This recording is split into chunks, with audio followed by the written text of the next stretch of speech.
How you doing? It's Robert Griffin. How you doing, Mr. Griffin? I'm doing good. How are you, man? I'm doing so good. Wow. Let me catch my composure real quick. I just want to tell you that I don't know if they said anything about me, but I'm going to school for journalism and sports journalism, and you're one of the players, on my dream list of interviews. So it's a dream come true, and I thank you for the opportunity. Oh, no problem, man. So the pleasure's mine. Let's do this. Well, before I even have a couple questions to ask, I do want to just put my name down as September 2nd. I did put on Facebook that you would win the Heisman this past season, so I just want to give myself a pat on the back. But I knew from the beginning of the season that you would do it. I like that. Thank you, man. Not a problem. How did it feel to not only take Baylor to a rising attention, but to make it a top UCS school? It felt really good. Guys like myself, Kendall Wright, Phillip Blake, we were able to see the whole program grow, and just the school in general. This year was great for all Baylor sports, but especially for football. Football's king in Texas.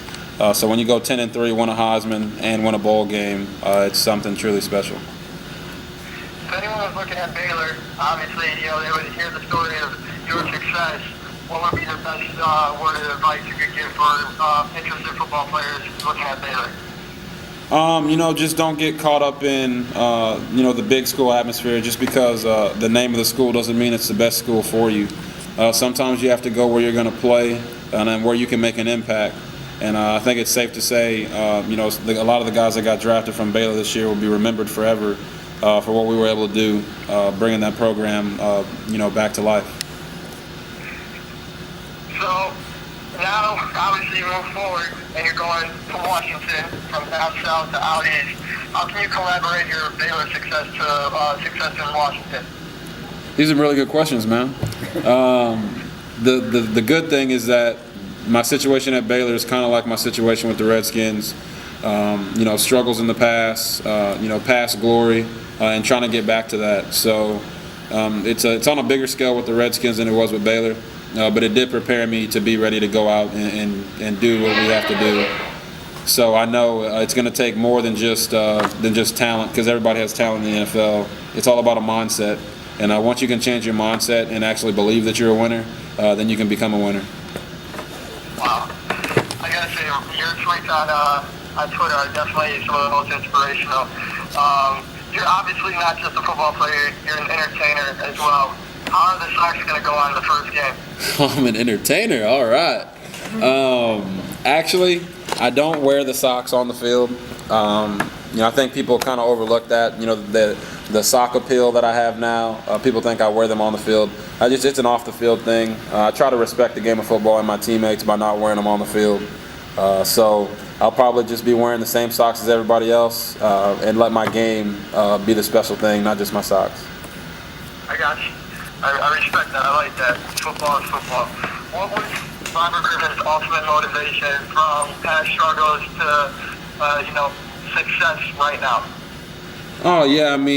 Tearing my ACL in 2009, really showed me how many people were relying on me.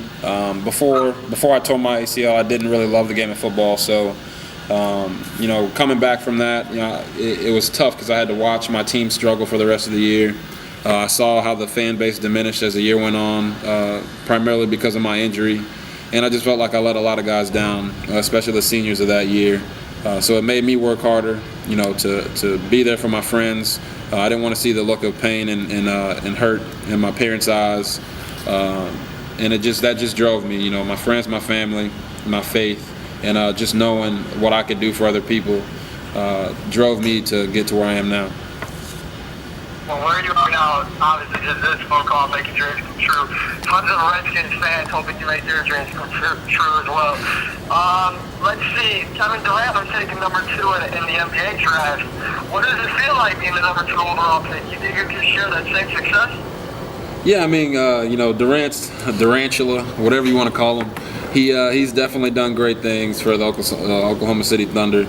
And, there's something about being second. It makes you always strive to want to be better and be number 1. I told people in the past there's 2 number 1 picks, but at the end of the day, it goes down in the books as I'm the second pick. And I got to go out and prove every day to myself, to my teammates, and to everyone that I'm worthy of being number one. And it's not something that you can just talk about. You have to go do it, and I plan on doing it. All right, those are a lot of good serious questions. I have a couple of good fun ones. Obviously, a lot of people know a lot about you and the Sox and everything, but what is Robert Griffin's secret obsession? Oh, all right, we're getting dirty here, but no. My secret obsession, I don't know, Jolly Ranchers. Jolly Ranchers. No, I love music. It's something that I feel like it's the heartbeat to the world. So that's what I do. Whenever I'm around, I'm around because my music's usually playing pretty loud. So all the guys at Baylor knew when I was coming around because they could hear my iPhone blasting. What are your top music artists that you like to listen to on game day?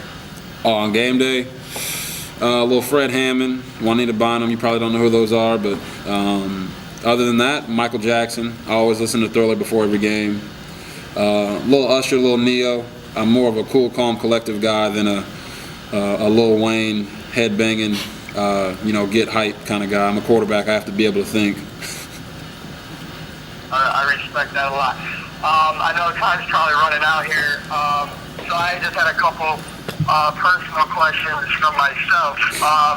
Now, part of this, leading up to this, obviously, like I said, I'm going to school for journalism. I'm going to write an article about this entire interview and just about your prolific career so far.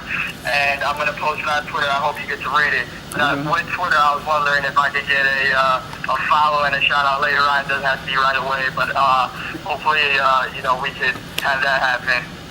Yeah, definitely. I can give you a shout out. We'll see about the follow.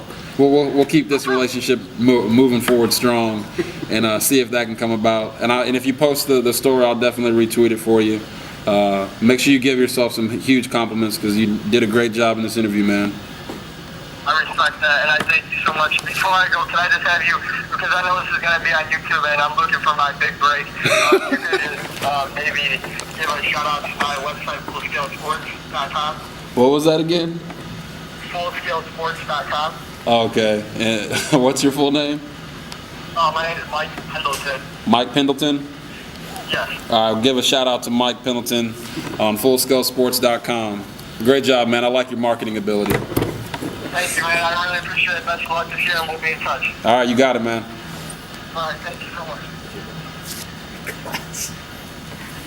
This guy's full steam ahead. That was awesome. That was good. I got a feeling the next person's not going to be that good with questions. Great question.